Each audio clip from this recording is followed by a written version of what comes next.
et tous pour ce nouvel épisode de Soda Science, la science qui fait pchit, splash, waouh.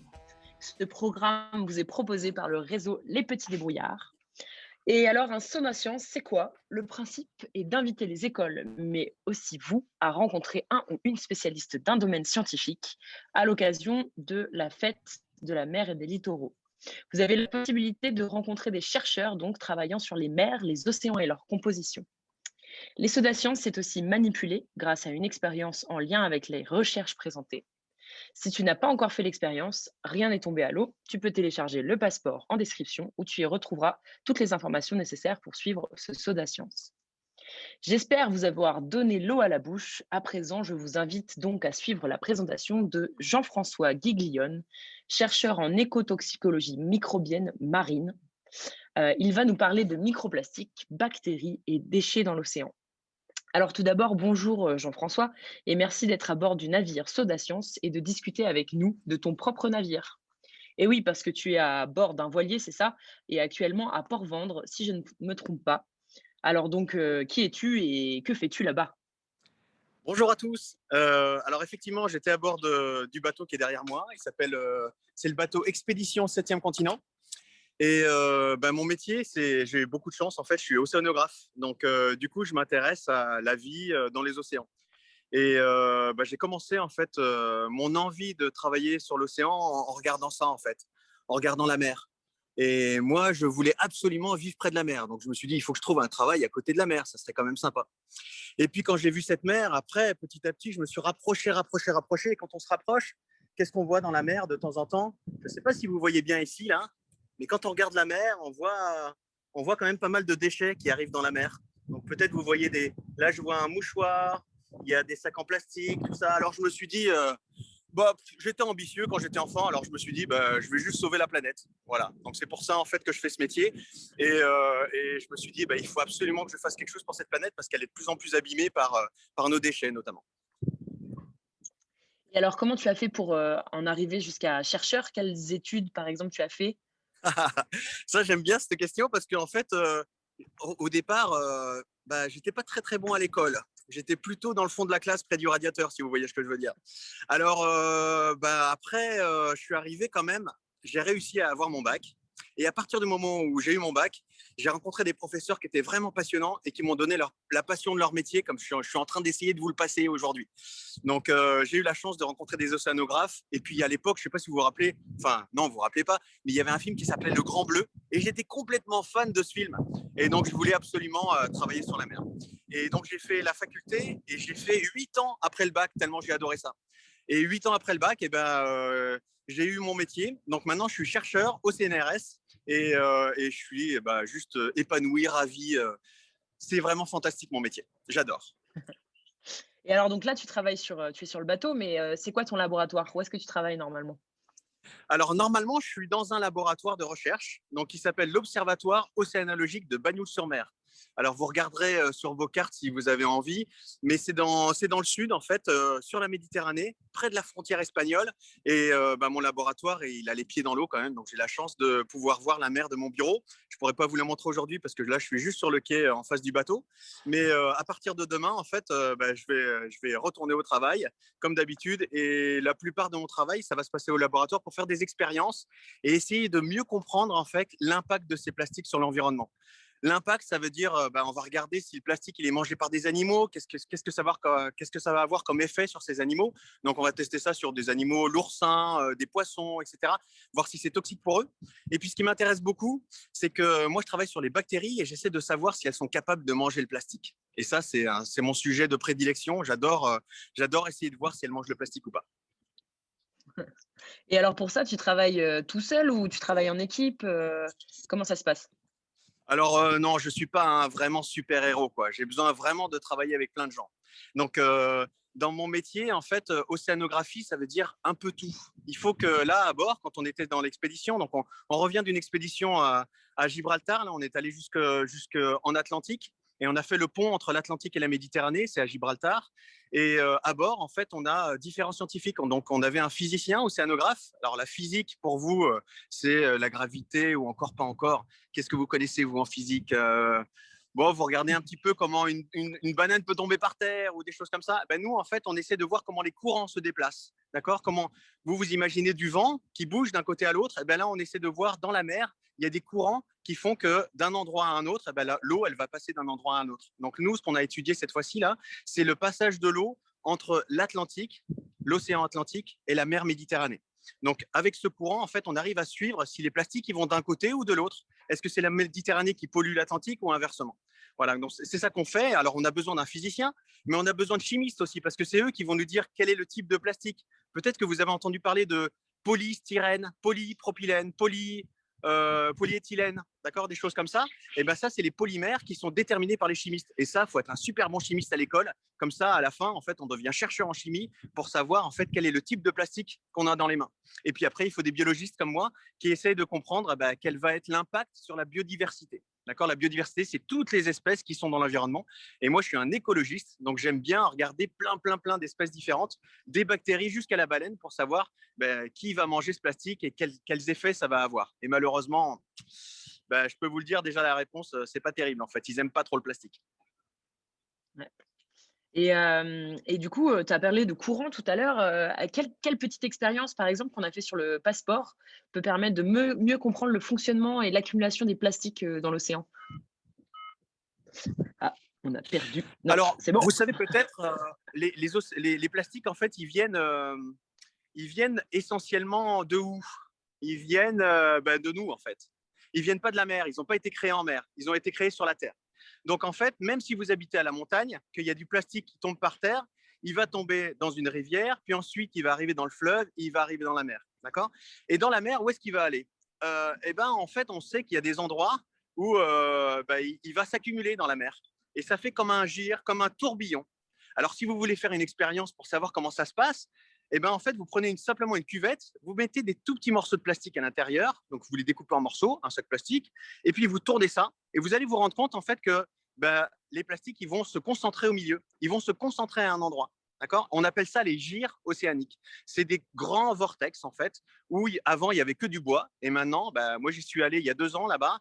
C'est assez catastrophique en fait. On peut pas, on appelle ça un continent. C'est un peu exagéré parce que c'est la taille d'un continent. Ça fait à peu près 2 fois l'Europe. D'accord? Donc, c'est des grands endroits. C'est vraiment énorme. Et là, il y a plein de plastique à la surface, beaucoup plus que ce que je vous ai montré dans le port. Là, on a des microplastiques de partout. Et il y en a à la surface, mais il y en a un peu en profondeur aussi, ou ça se passe comment? Alors, la majorité du plastique qu'on utilise, par exemple les emballages, vous voyez, vous goûtez par exemple que vous allez manger cet après-midi ou tous les produits qu'on appelle jetables, la plupart ils flottent. Ils sont faits en polyéthylène, polypropylène, tout ça, ça flotte. Le polyéthylène terephthalate, par exemple, c'est un autre polymère. Donc ça, c'est pour ceux qui adorent la chimie. En fait, c'est essentiellement les bouteilles en plastique. Et cela, il coule. Le PVC, par exemple, ça coule. C'est ce qui est utilisé dans le bâtiment. Donc ça va couler. Alors, on va dire que malheureusement, la majorité de la pollution aujourd'hui, elle est due aux emballages. Et ce qu'on retrouve essentiellement dans l'océan, c'est des plastiques qu'on va trouver en surface. Et à chaque fois qu'on va dans n'importe quel océan, où qu'on aille, en fait, il n'y en a pas que dans les gyres océaniques, il y en a vraiment partout. On retrouve en fait ces emballages. Donc, essentiellement, ils vont flotter. Et il y en a quand même pas mal qui vont dans le fond des océans, mais on va dire ça va être à peu près moitié-moitié. Et ces déchets, ils se dégradent tous à la même vitesse, ou comment ça se passe ça? Ouais. Ouais, là, vous imaginez bien, regardez un petit peu autour de vous, regardez vos vêtements, par exemple, mon vêtement, là, alors celui-là, comme il vient de Expédition 7e continent, il est fait en coton, donc celui-là, bon, ça, c'est pas grave. Mais la plupart des vêtements qu'on met sur nos dos, par contre, mes sandales, vous les verrez pas, mais elles sont faites avec du plastique, d'accord? Donc, et on a plein de plastiques différents autour de nous.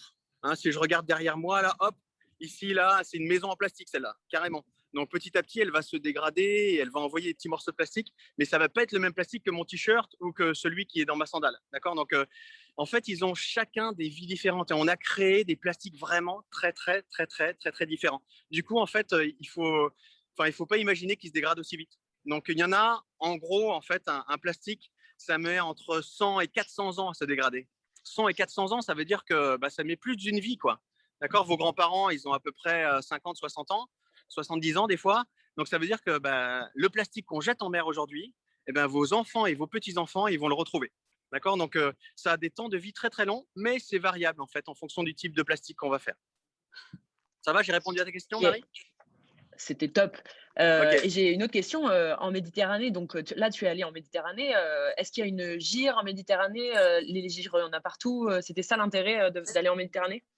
Ouais, alors en réalité, il y a 5 gyres océanographiques dans le monde entier. Si je regarde la Terre en entier, il y a le Pacifique Nord, le Pacifique Sud, l'Atlantique Nord, l'Atlantique Sud et l'océan Indien. D'accord? Donc ça, c'est les 5 grands gyres qu'on connaît. Mais la Méditerranée, en fait, elle fait à peu près la taille d'un gyre. Et donc, en gros, on peut considérer que c'est un grand gyre. Alors, c'est pas vrai, hein, évidemment, mais c'est une mer qui est presque fermée. Et en fait, on a fait des expéditions déjà depuis 2014 et on s'est rendu compte en fait que la mer Méditerranée, elle est plus polluée encore par les microplastiques que ces grands gyres. D'accord? Donc, cette mer, en fait, qui est presque fermée. Pourquoi? En fait, ça, c'est que, allez, imaginez, l'Atlantique et qui ressort après, il va lui falloir 90 après pour ressortir. Et sachant que le plastique a plus de 100 ans, eh ben forcément, il a cette mer. D'accord? Il va rester, rester, rester. Et du coup, bah, petit à petit, la mer Méditerranée, elle est de plus en plus polluée parce que c'est une mer presque fermée. C'est bon, c'était clair, Marie? D'accord.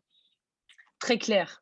Alors, je propose qu'on aille voir en vrai ce que ça donne sur le bateau. On vous a préparé une petite vidéo et de savoir comment on échantillonne le plastique et les courants, la physique dans l'océan. On va faire ça. Et Jeff pourra nous commenter aussi la vidéo pour que ça soit plus clair. Jeff qui est au bord, qui pilote le bateau. Ouais, ça m'arrive de piloter le bateau, mais je ne sais pas. En réalité, en fait, il y a un capitaine sur le bateau et il y a plein de moussaillons qui sont capables de piloter le bateau. Et là, ils m'ont laissé le bateau en juste 5 minutes. Alors, je vais vous montrer d'abord la première chose qu'on fait hors. Là, c'est le filet manta en fait qu'on voit. Hein. Ce qu'on voit, c'est un espèce de filet. Ouais. Ouais. Ça coupe un peu, Jeff. C'est possible que la connexion ne soit pas super stable. Mais en gros, ouais, Jeff le disait, c'est un filet manta, ce qu'ils ont mis à l'eau et qui va dériver à la surface en fait. Il a des petites ailes comme les raies manta. C'est ça, hein, Jeff? Ouais, c'est ça. En fait, l'idée, c'est qu'on a un grand entonnoir qu'on met derrière le bateau. On va le laisser à peu près pendant 1 heure. On va récupérer, on va laisser passer dedans à peu près 10 000 litres d'eau. Et après, on le ramène à bord, comme vous voyez là. Donc tout ça, ça se fait avec la force des bras, hein, parce qu'on est super costaud. Et non, en vrai, en fait, il y a aussi pas mal de gens, comme vous voyez autour de nous, qui nous aident à remonter le filet. Et une fois qu'on a remonté le filet, vous voyez au bout, on a un collecteur. Donc ça collecte tout ce qui va passer dans ce filet. Et quand je regarde la caméra dedans, tout de suite, qu'est-ce que je vois? Je vois plein d'animaux. Et puis vous voyez ce petit morceau bleu là? Ça, c'est un petit morceau de plastique. Et vous voyez le blanc au-dessus? Ça aussi, c'est un petit morceau de plastique. Et c'est là où en fait ça fait un peu peur parce qu'on se rend compte, surtout en Méditerranée, là où on était, qu'il y a des fois autant de plastique que de zooplancton. Le zooplancton, c'est ce que va manger les poissons. Donc, il faut imaginer en fait pour vous qu'à midi, dans votre assiette, on vous sert la moitié de plastique, la moitié de votre nourriture normale. Et ça, forcément, ça va pas vous plaire. C'est pas top. Donc là, on est dans le labo, on est descendu dans le labo, et puis vous retrouvez ce petit morceau bleu là. Et ce petit morceau bleu, en fait, moi, je vais le récupérer avec une pince à épiler, comme vous voyez là, sous la loupe. Et puis, je vais le mettre dans un tube. Et ensuite, c'est tout le travail au laboratoire qui va être fait dessus. Donc, on va caractériser ce plastique. Est-ce que c'est du polyéthylène, polystyrène, polypropylène, etc. Ensuite, on va regarder les organismes qui vivent dessus. Donc, on va regarder ces petites bactéries. On va essayer de comprendre est-ce qu'elles sont capables de manger le plastique ou pas. Est-ce qu'il y a des bactéries qui rendent les animaux malades, par exemple. Aussi, ça existe.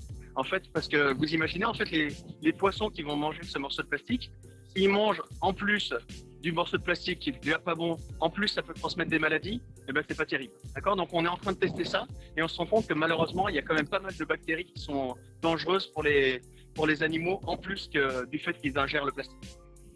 Et puis après tout ça, comme vous le voyez, en fait on le laisse au congélateur et puis c'est terminé, ça va aller au laboratoire. Ça, cet appareil bizarre, on appelle ça une rosette. C'est pour nous, en fait, la possibilité de récupérer de l'eau à plein de profondeurs différentes. Donc, on peut envoyer cette rosette jusqu'à 150 mètres. Ça dépend des bateaux. Des fois, on arrive à descendre des rosettes jusqu'à 4000 mètres de profondeur. C'est aussi grand que le Mont Blanc. Donc, du coup, en fait, on arrive à descendre cette bouteille dans le fond. Et puis, ce qu'on fait, c'est qu'on peut fermer la bouteille là où on veut. C'est ça l'avantage de cette bouteille. C'est qu'il y a un câble ici, là, que vous voyez.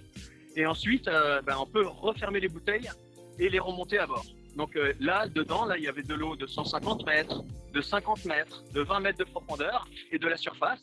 Et on ramène ça à bord. Et on va analyser cette eau pour savoir, est-ce qu'on a de l'eau vraiment atlantique ou est-ce qu'on a de l'eau Méditerranée, par exemple. Et l'eau de la Méditerranée, elle n'a pas autant de sel que l'eau de l'Atlantique. Donc ça, c'est un indicateur pour nous pour savoir quelle eau, en fait, on a ici. Et pourquoi on fait ça? Parce qu'on essaie de savoir aussi s'il y a des tout petits, minuscules morceaux de plastique qui sont complètement invisibles, qui se baladeraient, en fait, de l'Atlantique à la Méditerranée. D'accord? Donc on prélève l'eau, là, dans des bouteilles.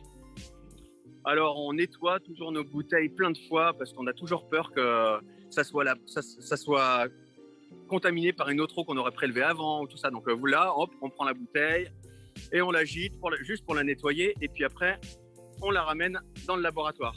Donc là, c'est Yann, qui est notre physicien, qui va le passer la bouteille à la chimiste. Et là, vous voyez la chimiste, elle aime bien avoir plein de tuyaux. Ça ressemble vraiment à un laboratoire de chimie, là. Et donc, elle va filtrer cette eau pendant que la biologiste, de son côté, donc là, c'est Audrey, qui est en train de faire les analyses pour la biologie.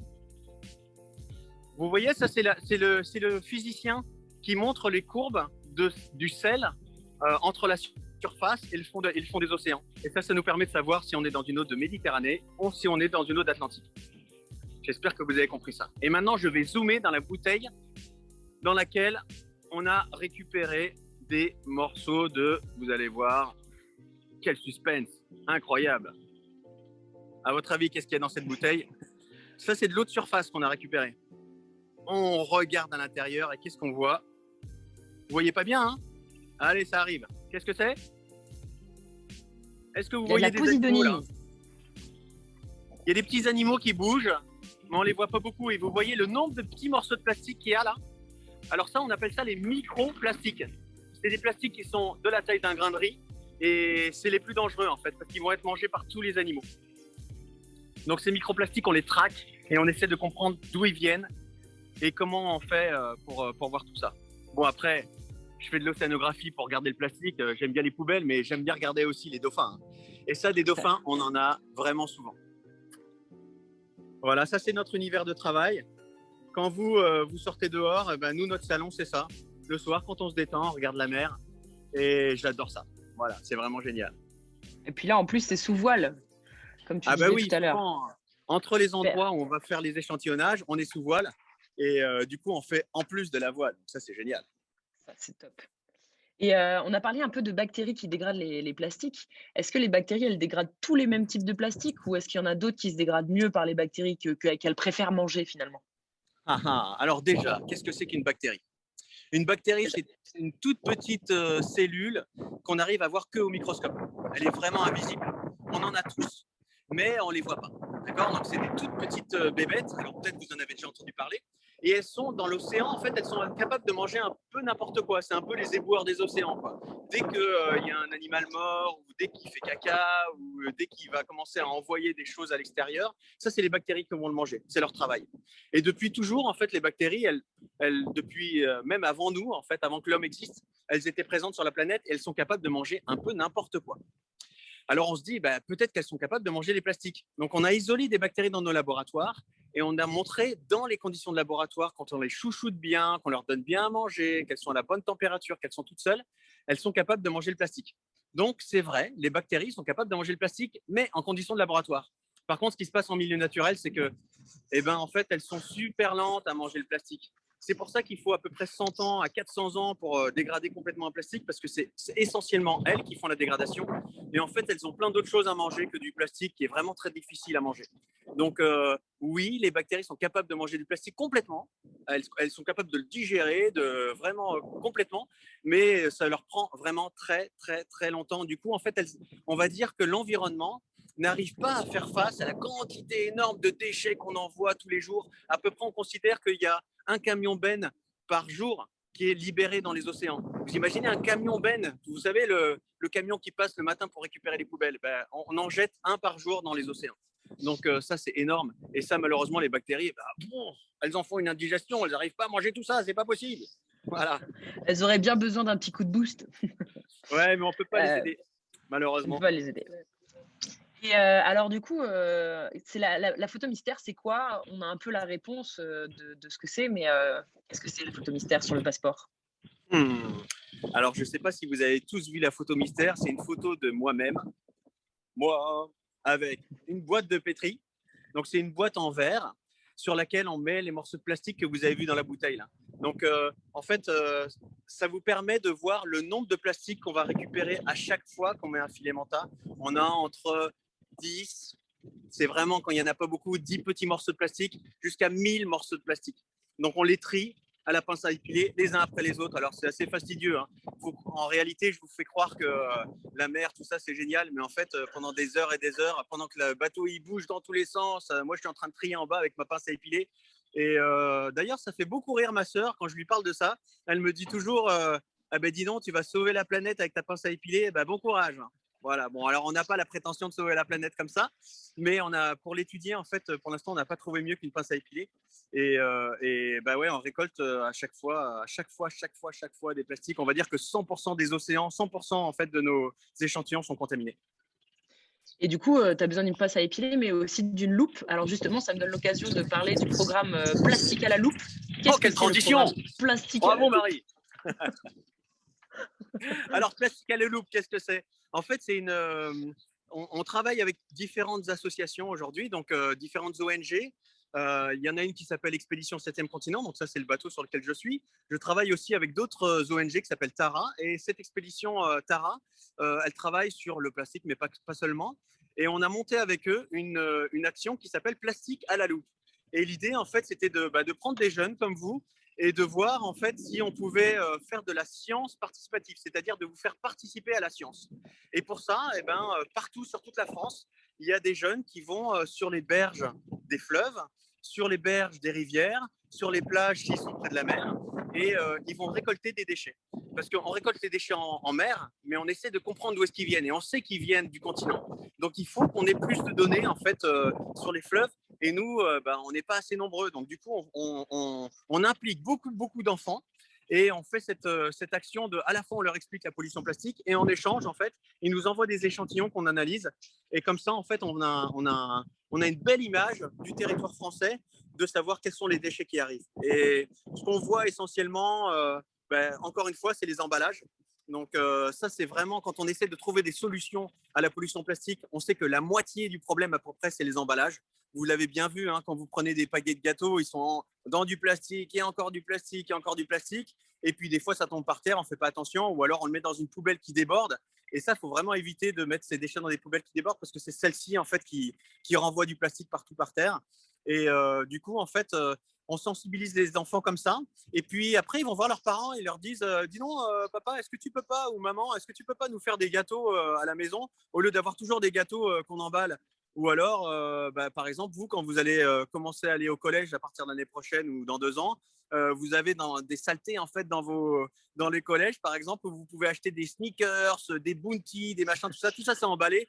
Et ben, faut arrêter de manger ces trucs-là. En fait, faut faire ses goûter soi-même. Moi, c'est ce que je fais avec mes enfants. Ça marche. Et il y a moyen vraiment de changer en fait. Juste pour vous donner Donc, quelques chiffres quand même, parce que c'est un truc qui est important.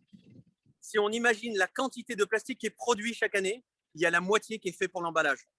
Donc, si on arrête l'emballage, déjà, on arrête la moitié du problème. Donc, c'est ces emballages-là sur lesquels on est en train de travailler beaucoup. On travaille avec les politiques, on travaille avec le président de la République et tout ça, qui sont en train de nous aider en fait à faire passer des lois qui vont arrêter ces emballages. Et on espère que vos enfants à vous, ils n'auront plus d'emballage du tout. et ça, c'est trop chouette. Et bah, merci beaucoup, Jean-François, pour toutes ces explications, et pour tes recherches. Avant de mettre les voiles, nous vous remercions, tous et toutes pour votre participation et on espère vous retrouver sur l'ensemble des actions proposées par les Petits Débrouillards. Si vous le souhaitez, vous pouvez nous retrouver sur le site lespetitsdébrouillards au pluriel.org. Merci à vous.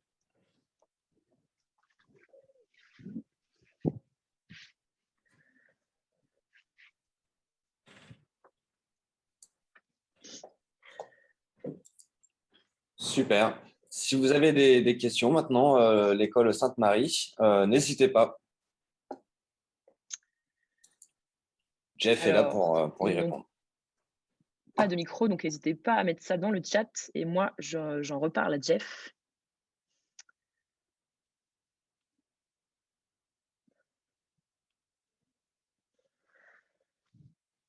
On a peut-être perdu Jeff entre-temps, je crois. Je suis là à l'envers. Encore plus fort. C'est beau. Allez, ça marche. Alors, on a une première question de la classe qui nous dit: est-ce que Jeff travaille sur toute la planète? J'ai de la chance, ouais. En fait, effectivement, je travaille sur toute la planète. J'ai déjà fait des expéditions dans le pôle sud, en Antarctique, dans le pôle nord, en Arctique, dans le Pacifique, dans l'Atlantique. En fait, moi, j'adore ça. Donc, du coup, je passe beaucoup de temps en mer et j'aime beaucoup, en fait, aller voir différents endroits. On est allé voir des endroits complètement reculés où il n'y a presque pas d'humains qui vivent sur des îles. Et malheureusement, quand on se rend compte que les plages ne sont pas nettoyées, eh ben, on voit beaucoup, beaucoup de déchets. Et puis, on se balade un peu dans tous les océans du monde pour essayer de comprendre le devenir de ces plastiques. Donc, effectivement, je travaille, j'ai la chance en fait d'aller dans le monde entier. Moi, j'ai une autre question. On a dit qu'il y avait plusieurs sortes de plastique. Est-ce qu'il y en a qui sont peut-être plus toxiques? On a parlé beaucoup des emballages en termes de quantité. Est-ce qu'il y en a des plus toxiques que d'autres, des types de plastique? Alors, tout va dépendre de ce qu'on va mettre dans le plastique. Je vous ai parlé un tout petit peu des différents types de plastique. Donc, on a le polyéthylène, polystyrène, poly quelque chose. Ça commence toujours par poly, parce que c'est des polymères. Mais en fait, ces polymères-là, ils ne sont pas toxiques en soi. C'est ce qu'on va rajouter à l'intérieur. Parce qu'à l'intérieur, on ne veut pas que le plastique il s'enflamme, par exemple. Donc, on va lui mettre un produit chimique à l'intérieur qu'on appelle un retardateur de flamme. Et puis, on voudrait que le plastique il soit un peu plus dur et qu'il soit un peu plus transparent. Du coup, on va en rajouter dans le polymère plein de produits chimiques. Et c'est ça le plastique, c'est le mélange du polymère avec ses produits chimiques. Et c'est ces produits chimiques qui sont toxiques. On a eu, par exemple, pendant un moment, on mettait du bisphénol A qui va perturber nos hormones. Donc, par exemple, les enfants vont avoir leur puberté en avance.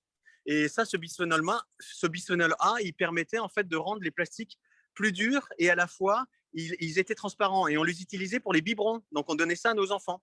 Et on pensait que c'était pas toxique. Et puis, au bout d'un moment, on s'est rendu compte que c'était toxique pour les enfants. Donc, du coup, on a arrêté ça. On arrête de mettre du bisphénol A. Donc, tout notre travail, nous, au laboratoire, c'est de tester les nouveaux polymères et surtout les nouveaux additifs, tous ces produits chimiques qu'on met à l'intérieur pour être sûr qu'ils ne sont pas toxiques, à la fois pour les enfants, mais nous, ce qui nous intéresse aussi, c'est les animaux. Il n'y a pas de raison en fait qu'ils soient toxiques pour les animaux aussi. Donc, on aide les grandes entreprises à faire qu'ils ne mettent pas sur le marché des produits qui soient dangereux à la fois pour les hommes, mais aussi pour les animaux.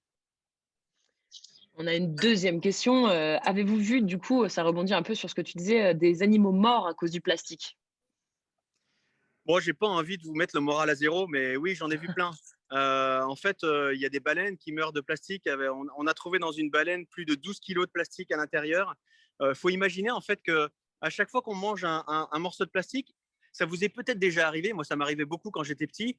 Je mangeais des chewing-gums et puis je voulais pas me faire attraper parce que je savais pas quoi en faire. Du coup, je l'avalais et tout le monde me disait oh tu vas avoir mort le ventre. Et en fait, non, ça fait pas grand-chose. Donc, je le conseille pas de manger des chewing-gums, mais en fait ça va passer, et puis après, on va trouver ça dans les toilettes à la fin. Pour les poissons, c'est un peu pareil. S'ils en mangent un ou deux, c'est pas trop mauvais. Par contre, si vous imaginez que la moitié de votre assiette à midi, elle est remplie de plastique, là, votre estomac, il va être coincé.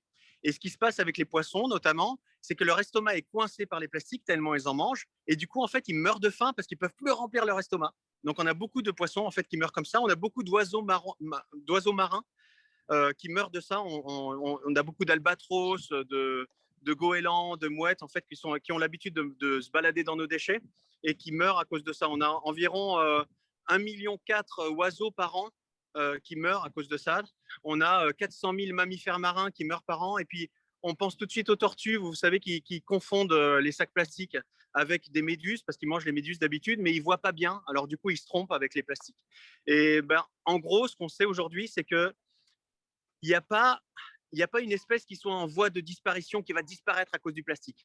En réalité, tous les animaux en fait mangent du plastique. Quel que soit leur niveau à l'échelon de la chaîne alimentaire, ils mangent tous du plastique. Après, on ne sait pas dire si c'est vraiment si grave que ça par rapport à d'autres produits toxiques qui sont relargués dans la mer, comme les pesticides ou les métaux lourds ou d'autres choses. Donc oui, il y a beaucoup d'animaux qui meurent. mais il ne faut pas en faire non plus une catastrophe parce que la réalité, c'est qu'il y a plein d'autres choses qui peuvent détruire les poissons. Il y a beaucoup de pêche, par exemple, et la pêche a un impact beaucoup plus important en fait sur les poissons que le plastique. D'accord. Et alors, il y a une autre question qui est sans transition. Depuis combien de temps Jeff travaille dans les océans? Alors, ça se voit en fait que j'ai un peu des rides là. C'est pas que à cause du soleil, c'est parce que en fait, ça fait un moment que je travaille là-dedans. Moi, j'ai commencé ma carrière en 1996. Alors, je vous laisse faire le calcul parce que j'ose même pas regarder. Ça me fait trop peur. J'ai l'impression que je suis vieux après.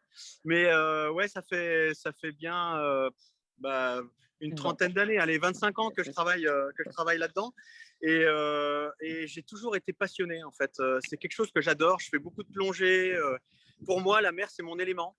Et ça a vraiment changé ma vie parce que, en fait, c'est ce que je vous conseille à tous. Quelque part, il faut que vous ayez quelque chose qui vous plaît. Et puis après, à partir de ça, on peut aller jusqu'au bout. Parce que, comme je vous disais, j'étais pas très bon à l'école, mais à partir du moment où j'ai décidé que je voulais faire ça et que je me suis dit, je vais faire ça, et ben, en fait, il y a plein de moyens de faire de l'océanographie. Moi, pour aimer la mer, j'aurais pu faire plein de choses. J'aurais pu être dans la cuisine, par exemple, là, ici, dans le bateau, il y a quelqu'un qui fait la cuisine et elle est de la science quelque part. Donc, il y a plein de métiers possibles et il suffit de trouver quelque chose qui nous plaît. Et à partir de là, on est passionné et puis ça fait plaisir de vivre comme ça. Alors, je fais à nouveau une sans transition. Tu as parlé des différentes tailles de plastique, tu as parlé des microplastiques, tu as même parlé de tout petits plastiques qu'on ne voit pas à l'œil nu. Est-ce que tu peux revenir là-dessus? Qu'est-ce que c'est ces différentes tailles de plastique? Alors vous voyez votre bouteille en plastique d'abord, d'accord? Donc ça, c'est ce qu'on appelle les gros plastiques.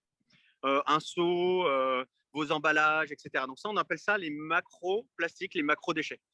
Les microplastiques, c'est tout ce qui est inférieur à un grain de riz. Et ensuite, on sait que ceux-là, en fait, ils vont se fragmenter assez vite. Le sac plastique, en 2 ans, il va se transformer, en 2, 3 ans, il va se transformer en petits morceaux. Parce il va frotter sur du sable, il va y avoir les ultraviolets de la lumière, tout ça qui va les casser en morceaux. Et ces microplastiques, on sait qu'ensuite, ils mettent très longtemps à se transformer ensuite en plus petits microplastiques, donc de la taille des fibres. Donc là, on est vraiment au niveau de la taille d'un cheveu. Et puis, il y a encore des plastiques qui sont plus petits qu'on appelle les nanoplastiques. Et ceux-là, en fait, les nanoplastiques, ils ont un danger, c'est qu'ils vont un peu partout dans notre corps. Autant les microplastiques, on va les manger et puis après, ils vont partir dans nos excréments. Autant ensuite, après, un nanoplastique, il peut aller partout, il peut aller dans le cerveau, dans les pieds. Et s'il amène des produits chimiques avec lui, ça, c'est mauvais. Et aujourd'hui, on ne sait pas vraiment l'effet que ça va avoir. Donc, c'est pour ça qu'on travaille de plus en plus sur ces petits plastiques, parce qu'on ne sait pas vraiment ce qu'ils font. Mmh. Et alors, tu as fait plein d'expéditions, tu as fait des expéditions que sur le plastique. Quelle a été ta meilleure expédition, on va dire? Alors, en fait, j'ai travaillé sur les plastiques depuis 2014, mais je travaillais avant sur le corail aussi parce que c'est super beau le corail, les poissons, vous imaginez les tropiques, les cocotiers, tout ça. Donc, je rêvais de ça. Donc, je me suis dit, allez, je vais travailler un peu sur le corail. Et ça, c'était des expéditions que j'ai fait On a fait une expédition qui s'appelait Tara Pacifique et on est resté pendant 2 ans et demi dans le Pacifique à étudier les coraux et à voir à quel point en fait ces coraux étaient à la fois comment dire, ils sont en danger aujourd'hui ces coraux parce qu'il y a à la fois le changement climatique, ils sont soumis à plein de maladies. Donc moi je travaille beaucoup sur les maladies bactériennes. Donc j'essayais de comprendre en fait pourquoi c'était à certains endroits ils étaient plus malades que d'autres. Et la chose qui m'a le plus marqué en fait, c'est d'arriver sur une île avec des coraux complètement morts partout. Et ça, on sait que c'est à la fois dû au changement climatique et à des maladies qui se sont installées. Et ça à chaque fois, je me dis mais il faut vraiment que j'arrive à faire quelque chose pour la planète et j'ai envie d'avancer en fait là-dessus. Et à chaque fois que je vois des catastrophes comme ça, je me dis que déjà on a de la chance de vivre dans notre super pays et puis qu'il faut faire quelque chose. Donc j'ai envie de voilà, c'est un peu mon objectif quand je me lève le matin, d'essayer de changer la planète. J'ai gardé ça pour qu'elle aille mieux. Je reformule un peu la question qui a été posée. Tu parlais tout à l'heure des poissons qui mangeaient des morceaux de plastique. Est-ce que forcément c'est gênant pour eux ou est-ce que aussi ça peut ne pas les gêner? Enfin, c'est comme tu disais en fait. Ouais, comme je disais tout à l'heure, en fait, le plastique, il peut, s'ils en mangent pas trop, c'est comme nous quand on mange un chewing-gum, en fait. Voilà, ça va faire la même chose. Ça va juste transiter. Ça peut leur abîmer un peu l'estomac parce que le plastique, selon s'il est un peu dur, vous imaginez quelque chose de dur qui passe, des fois ça fait un peu mal. Donc ça peut faire des petites lésions, mais en général c'est pas mortel. Les Après, nous, aujourd'hui, ce qu'on se pose vraiment comme question, c'est tous les additifs, tous les produits chimiques qu'on met dans le plastique, là. C'est ceux-là, en fait, qui sont les plus dangereux, en fait, pour les poissons, au-delà du fait qu'ils vont en manger plein et que ça peut faire des occlusions intestinales, c'est-à-dire que ça peut les empêcher de manger. Au-delà de ça, en fait, c'est tous les produits chimiques qu'on est en train de leur donner en plus du plastique, quoi. C'est ça qui pose problème. Et alors, tu parles d'additifs, etc. Est-ce que c'est quoi la matière première? Le plastique, c'est quoi au départ? La matière première du plastique, c'est un polymère. Donc, c'est pas facile à vous expliquer à votre niveau là, mais en fait, imaginons voilà, que c'est un grand plat de spaghettis. Globalement, ça va être un plat de spaghettis qu'on a essayé de mettre ensemble. Et ce plat de spaghettis, quand on va le chauffer, vous imaginez bien qu'il va petit à petit devenir de plus en plus mou. D'accord. Donc, le plastique, au départ, c'est un plat de spaghettis qui est un peu dur, qu'on va faire cuire et qui va devenir de plus en plus mou. Et après, on va pouvoir en faire ce qu'on veut, comme si on faisait, je sais pas, de la pâte à modeler et qu'on mette un modèle et hop, on en fait un peu ce qu'on veut. Donc, c'est un produit qui est génial. Le plastique, il faut surtout pas dire que le plastique est mauvais parce que en fait, on l'utilise partout. Il est vachement intéressant. Il est pas cher. On en fait un peu ce qu'on veut. Et puis, par exemple, quand je vois les voitures d'avant et les voitures de maintenant, vous savez, sur comment on appelle ça, la carrosserie, elle est faite en plastique. Du coup, la voiture est plus légère. Du coup, on va consommer moins de pétrole. Donc, il y a des choses très positives avec le plastique. Le problème du plastique, c'est qu'on l'a mal utilisé, en fait. On a voulu utiliser ce plastique qui est fait pour durer longtemps, pour faire des emballages qu'on va utiliser 3 minutes. Donc, ça n'a aucun intérêt, en fait. Il faut arrêter d'utiliser le plastique pour des choses qui ne durent pas longtemps. Donc, comme les emballages et les plastiques à usage unique, ça faut arrêter ça. Et c'est ce qu'on est en train de faire. C'est ce qu'on est en train de faire comprendre à la fois au grand public, aux industriels et au gouvernement. Et grâce à ça, en fait, on sent que tout le public est prêt à ça. On est tous prêts à changer. Le problème, c'est quand on va au magasin, c'est trop emballé. Donc, faut changer de magasin, il faut aller au marché, faut aller et puis pousser. En fait, on se rend compte de plus en plus, on a des emballages en papier, on a du vrac. Donc ça, faut aller vers ces produits-là et arrêter cette consommation abusive de plastique qui sert vraiment à rien, qui est vraiment bête. Et maintenant, on l'a compris, quoi. Et ça, d'ailleurs, Vous avez tous compris. Hein. C'est réglementé un peu, les sacs plastiques, en tout cas, c'est réglementé en France, c'est ça? Alors, depuis un moment, on n'a plus le droit d'utiliser des sacs plastiques qui sont faits avec des plastiques dont on sait qu'ils vont durer très longtemps. On a le droit aux plastiques qu'on dit biodégradables, mais il y a encore des efforts à faire sur ce biodégradable parce qu'il ne se dégrade pas tout le temps. Donc, du coup, des fois, il faut le mettre dans un compost. Et il n'y a que dans les conditions de compost que ça marche, mais si il se retrouve dans l'environnement, ça ne marche pas. Donc, dans notre laboratoire, on travaille beaucoup sur ces nouveaux plastiques biodégradables. Et on arrive à trouver des plastiques biodégradables qui sont faits même à partir de bactéries. C'est les bactéries qui sont capables de faire des polymères. On récupère ces polymères et on est capable de faire des sacs plastiques à partir de bactéries. C'est génial, la science. J'adore ça. Ça fait un peu biologiste, petit chimiste et j'adore ça. Tu peux en faire aussi parfois, j'ai dû voir ça à partir d'algues, c'est ça, non?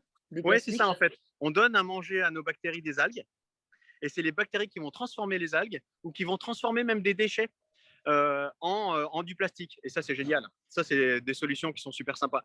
Mais ça n'empêche que il faut qu'on diminue notre consommation en fait, parce que c'est pas parce qu'il est biodégradable qu'on va pouvoir le jeter par terre et considérer qu'on peut tout mettre par terre. Déjà, c'est pas propre. Ça donne pas envie quand on est sur une super plage et qu'il y a plein de plastique, plein de déchets, ou quand on est dans la cour de l'école, bon, c'est pas sympa d'avoir du plastique, quoi. Donc, faut déjà arrêter ça. Et ensuite, pour certaines applications où on peut vraiment pas se passer de plastique, dans ce cas-là, on fait du biodégradable. Yes.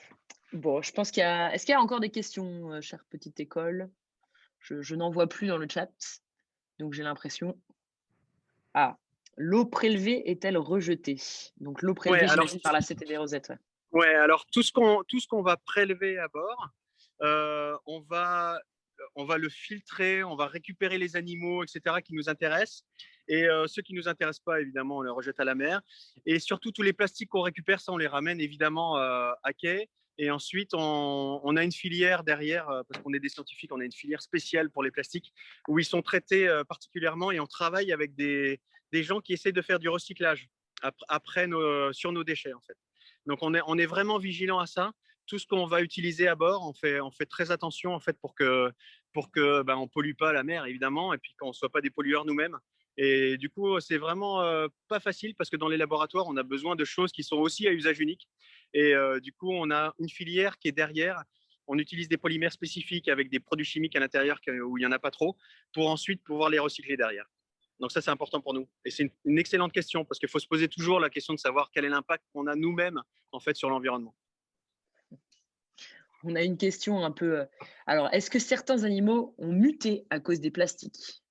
C'est une excellente question aussi, ouais. On peut se poser la question, alors on pense toujours aux mutations et on voit beaucoup ça dans les films. En réalité, avant qu'un poisson arrive à muter, il va falloir que ses enfants et ses petits-enfants, enfin, c'est plusieurs générations de poissons avant qu'ils arrivent à muter. Donc, la mutation, elle se fait pas aussi rapidement que dans les films. Avant qu'il y ait une mutation qui soit créée par un plastique, aujourd'hui, on n'a jamais vu ça. Voilà, il n'y a pas de nouveaux animaux qui auraient une tentacule de plus ou voilà, une tête de plus parce qu'ils ont mangé du plastique. Non, ça c'est pas aussi dangereux que des produits qui sont par exemple radioactifs ou des pesticides. C'est pas suffisamment concentré pour que on ait des effets aussi importants en fait sur les animaux. Par contre, ce qu'on a vu, c'est au niveau des embryons, c'est-à-dire quand le spermatozoïde rencontre l'ovule, ils vont faire le début du bébé qu'on appelle l'embryon. Et là, l'embryon, c'est vraiment le début de la vie. Ça, c'est vraiment très sensible. Et c'est au niveau de ces embryons que les produits chimiques qui sont mis dans les plastiques, eh ben, en fait, ça peut faire des déformations et ça fait que les bébés, en fait, ils n'arrivent pas à se développer, ils meurent. Donc, ça, c'est des choses qu'on arrive à voir quand même, mais on ne voit pas des mutations sur des adultes. Ça, c'est un peu de la science-fiction. Autre question, y a-t-il des campagnes de ramassage de déchets en mer? Ouais. Alors, sur Terre, ça existe, mais… Sur Terre, ça existe. Peut-être que vous-même, vous avez participé et si vous ne l'avez jamais fait, je vous propose vraiment d'y aller. Il y a beaucoup de campagnes de sensibilisation pour aller nettoyer des berges, des plages, nettoyer voilà, autour de chez vous. Donc, faites-le parce que comme ça, vous vous rendrez compte en fait, de la quantité de plastique qu'il y a. On ne s'en rend pas compte si on ne le fait pas. Et alors, il y a une expédition carrément qui s'est lancée où ils voulaient aller dans les gyres océaniques dont on a parlé tout à l'heure, là, où se concentrent les plastiques, où il y avait du bois avant, maintenant il y a beaucoup de plastique. Et ils ont dit, bah, c'est bon, on va pouvoir aller nettoyer les océans là-bas. Malheureusement, en fait, toutes les expéditions qui ont essayé de faire ça, ça ne marche pas. Parce que, comme je vous ai dit, en fait, ça fait plusieurs fois la taille de l'Europe. Et ils essayent de nettoyer les océans avec, imaginez que vous avez un râteau qui fait, même si c'est un énorme râteau qui fait plus de 100 mètres de long, vous prenez votre râteau et puis vous le traînez derrière vous et il faut que vous alliez nettoyer toute l'Europe. Alors forcément, bah ça marche pas. D'accord. Donc malheureusement, tous les scientifiques se sont réunis et on a dit arrêtez en fait de faire ça parce que ça donne un mauvais message. C'est comme si on pouvait nettoyer les océans, ça c'est pas possible. Et en fait, il faut agir en amont. En fait, il faut agir vraiment au départ. Quand on prend toujours cet exemple-là. Quand on a une fuite d'eau, un robinet qui coule et puis il y a plein d'eau, on va pas passer des années et des années à essayer d'éponger. Ce qu'il faut, c'est couper le robinet. Donc, du coup, c'est ça qu'il faut faire en fait. Il faut arrêter d'utiliser les plastiques. Et malheureusement, tous les plastiques qui sont dans l'océan, le constat, c'est qu'on ne pourra rien en faire. Voilà. Et donc, on sait déjà que la pollution qu'on a mis, elle est faite pour nos enfants et nos petits-enfants. Malheureusement, c'est comme ça et on ne peut rien y faire. Est-ce que, justement, peut-être pour retrouver des plastiques, est-ce que Jeff plonge parfois pour les prélèvements? Ouais, j'adore la plongée, mais en fait, pour les plastiques, on fait très rarement de la plongée. On plonge essentiellement dans les fleuves pour aller attraper les sédiments, c'est-à-dire la terre qu'il y a sous l'eau. Et on arrive avec ce qu'on appelle une carotte, nous, mais bon, ça ressemble pas du tout à une carotte. C'est comme un truc cylindrique.